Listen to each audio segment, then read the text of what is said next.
தற்போது கிடைத்த அண்மை செய்தி. உதவி பேராசிரியர் பணியிட தேர்வு ஒத்திவைப்பதாக தற்போது அண்மை செய்தியை ஆசிரியர் தேர்வு வாரியம் வெளியிட்டிருக்கிறது. கூடுதல் விவரங்களை வழங்க செய்தியாளர் கீதன் இணைப்பில் இருக்காரு. வணக்கம் கீதன், கூடுதல் விவரங்கள். வணக்கம். குறிப்பாக அரசு கலை மற்றும் அறிவியல் கல்லூரிகள் மற்றும் கல்வியியல் கல்லூரிகளில் 4000க்கும் மேற்பட்ட உதவி பேராசிரியர் பணியிடங்கள் காலியாக இருக்கின்றன.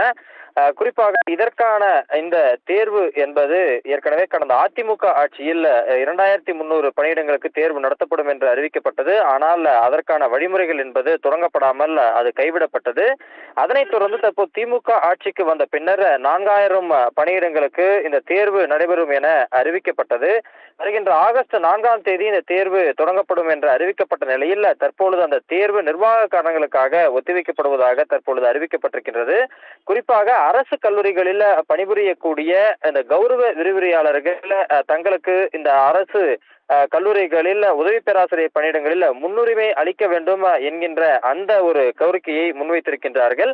அதே போல தனியார் கல்லூரிகளில் பணியாற்றக்கூடிய விரிவுரையாளர்களும் தங்களுக்கு முன்னுரிமை அளிக்க வேண்டும் என்று ஒரு வழக்கு ஒன்றை நீதிமன்றத்தில் தொடுத்திருக்கின்றார்கள். இந்த வழக்குகள் காரணமாக தற்பொழுது இந்த உதவி பேராசிரியர் பணியிடத்திற்கான தேர்வு ஒத்திவைக்கப்படுவதாக தற்பொழுது முதற்கட்ட தகவல் கிடைத்திருக்கின்றது. இந்த தேர்வை பொறுத்தவரை 30,000க்கும் மேற்பட்ட தேர்வர்கள் விண்ணப்பித்திருந்ததாக தகவல்கள் தெரிவிக்கின்றன. அந்த அடிப்படையில் வருகின்ற ஆகஸ்ட் 4ஆம் தேதி நடைபெறவிருந்த இந்த உதவி பேராசிரியர் பணியிட தேர்வு ஒத்திவைக்கப்படுவதாக தற்பொழுது அதிகாரப்பூர்வமாக ஆசிரியர் தேர்வு வாரியம் அறிவித்துள்ளது.